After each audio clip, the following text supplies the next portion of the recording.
Sudah. Oke.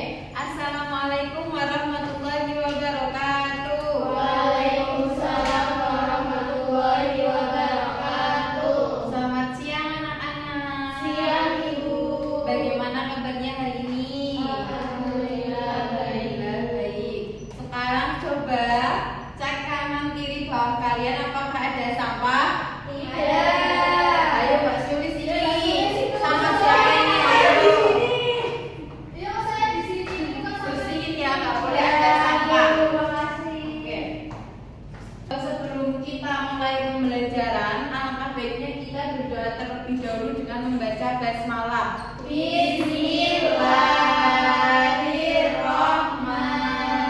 Bismillahirrahmanirrahim. Ibu absen terlebih dahulu. Hari ini ada yang tidak berangkat. Ada, Bu. Berangkat juga, Bu. Berangkat semua ya. Ya. Alhamdulillah. Oke. Alfi. Ibu mau tanya, minggu kemarin kita membahas materi tentang apa? Apa yuk? Iptek tadi. Iptek, Bu.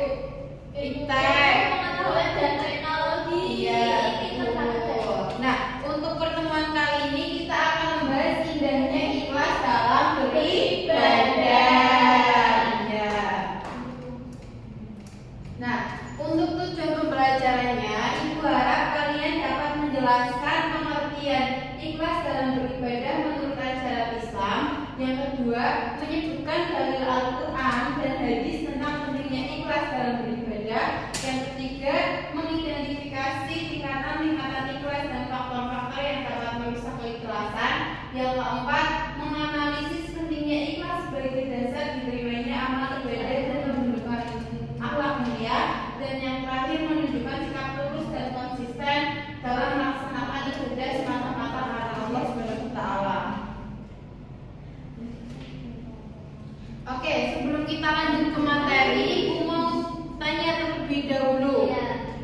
Apakah di antara kalian itu pernah membantu temannya atau meminjamkan barang temannya tapi dengan keadaan hati itu tidak ikhlas? Tidak pernah. Ayo, siapa? Ikhlas parisan, Bu. Tidak pernah ya, alhamdulillah baik-baik semua ya. Alhamdulillah. Jadi ketika kita mau menolong temannya atau meminjamkan barang temannya itu harus dengan keadaan hati yang ikhlas.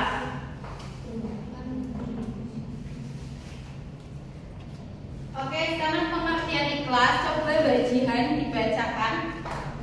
Ikhlas itulah ikhlas mengenai sebagai melakukan segala bentuk amal, ketaatan dan ibadah dengan niat semata-mata karena Allah Subhanahu wa Ta'ala. Karena tanpa dicampuri oleh tujuan lain seperti ingin memuji manusia, mencari popularitas, mengharapkan imbalan duniawi atau ketaatan kepada makhluk. Oke, Mbak Lulu jangan Ya, Bu. berbicara sendiri ya. Ya. Jadi ikhlas itu dimaknai sebagai melakukan segala bentuk amal ketaatan dan ibadah dengan niat semata-mata karena Allah Subhanahu wa Ta'ala. Lanjut untuk dalil, ayo kita baca bersama-sama. Bismillah. Bismillahirrahmanirrahim. Wa ma umiru illa liya'budullaha mukhlishina lahud-din hunafa wa yuqimus sholata wa yu'tuz zakata wa dzalika dinul qayyimah. Artinya padahal mereka tidak disuruh kecuali supaya menyembah Allah dengan memurnikan ketaatan kepadanya dalam menjalankan agama dengan lurus dan supaya mereka mendirikan sholat dan menunaikan zakat dan yang demikian itulah agama yang lurus. Quran surat Al-Bayyinah ayat 5. Nah, dari ayat tersebut menegaskan bahwa memurnikan ketaatan atau ikhlas itu adalah esensi dari perintah beribadah.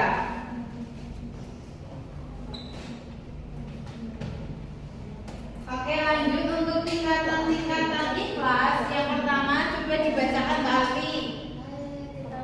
Tingkatan awam atau masyarakat umum, yaitu mereka yang beribadah karena takut akan disiksa di neraka dan mengharap pahala di surga. Nah, jadi untuk tingkatan yang pertama itu tingkatan awam atau masyarakat umum, yaitu mereka itu beribadah karena mereka takut akan siksa neraka dan mengharap pahala surga. Nah, untuk yang kedua Mbak Febri coba. Tingkatan khawas atau orang-orang khusus, yaitu mereka yang beribadah untuk mencari ridha Allah SWT. Nah, untuk tingkatan yang kedua ini untuk orang-orang khusus, yaitu mereka yang beribadah untuk mencari ridha Allah. Dan yang ketiga Mbak Lulu. Tingkatan siddiqin atau khawas ya Bu? Ya, betul. Al-khawas, yaitu orang-orang paling khusus yang beribadah semata-mata karena cinta kepada Allah SWT dan mengagungkannya tanpa memikirkan surga maupun neraka. Iya, betul. Jadi tingkatan yang ketiga itu ada tingkatan siddiqin, yaitu adalah tingkatan yang tertinggi yang sudah dicapai oleh Nabi Muhammad SAW.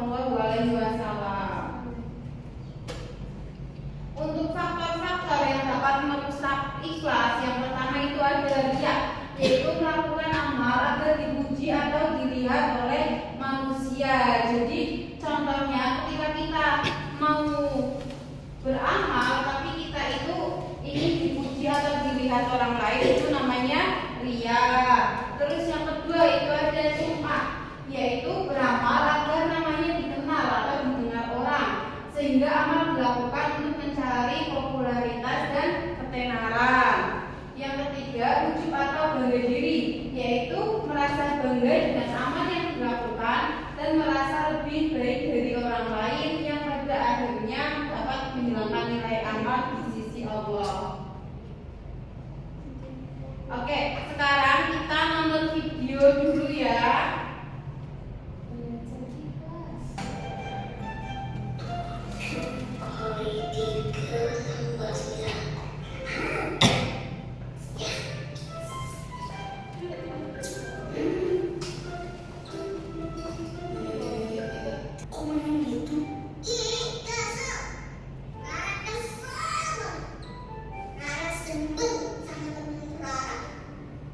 Jangan jujur. Kesel sama siapa? Biasanya kan kamu yang sulit. Temen Rara minta tolong diajarin debat rinci. Dia dapat nilai bagus, tapi nggak bilang makasih sama Rara. Oh, nggak bilang makasih. Iya. Dia malah bilang rinci kamu jelek, Ra. Padahal punya dia kan Rara yang bikin. Udah biarin aja lah. Kelasin. Gimana caranya belajar ikhlas? Jadi kalau Rara sudah berbuat baik sama orang dan orang itu nggak baik sama Rara, jangan kesel. Udah ikhlasin aja. Berarti kalau menunggu makasih artinya ngomongin nggak ikhlas ya? Masa belajar bisa ikhlas dari mana? Belajar dari umur. Kapan belajarnya? Pas Musa nangis dan kecewa. Kalau Musa harus begini. Terus sekarang udah ikhlas.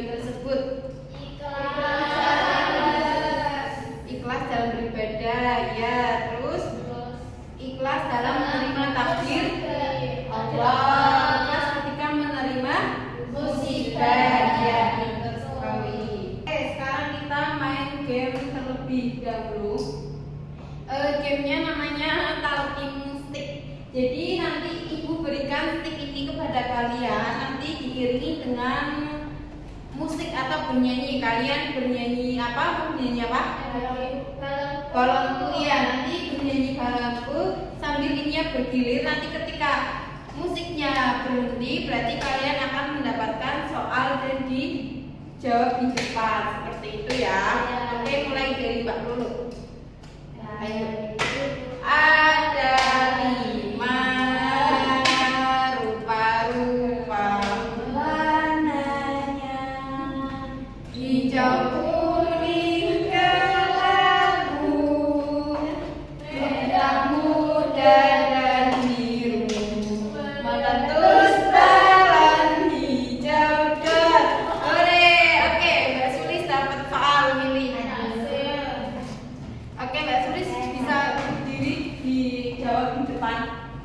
Pertanyaannya Dibaca pertanyaannya. pertanyaannya kok ada 2, Bu? Satu aja. Disebutkan faktor yang merusak ikhlas. Jawabannya apa? Ria, ujub, mencari imbalan duniawi. Iya, betul sekali. Beri tepuk tangan buat Mbak Sulis. Oke, untuk kesimpulannya kita baca bareng-bareng. Ikhlas Ikhlas adalah sikap memurnikan niat dalam setiap perbuatan dan ibadah hanya karena Allah, tanpa mengharapkan pujian, balasan, atau pengakuan dari manusia. Ikhlas menjadi syarat penting diterimanya amal seseorang, sehingga dengan niat yang benar. Sikap ikhlas perlu dilatih dengan selalu meluruskan niat, menjauhi sifat niat, dan membiasakan diri berbuat baik meskipun tidak ada yang melihat. Dengan menerapkan ikhlas dalam kehidupan sehari-hari, seseorang akan memperoleh ketenangan hati, menjadi pribadi yang lebih lurus, dan mendapatkan ridho serta pahala dari Allah. Nah, mungkin cukup itu dari Ibu yang dapat sampaikan. Untuk tugas di rumah, kalian kerjain LKS halaman 6, pilihan ganda dan esai, dikumpulin minggu depan ya anak-anak.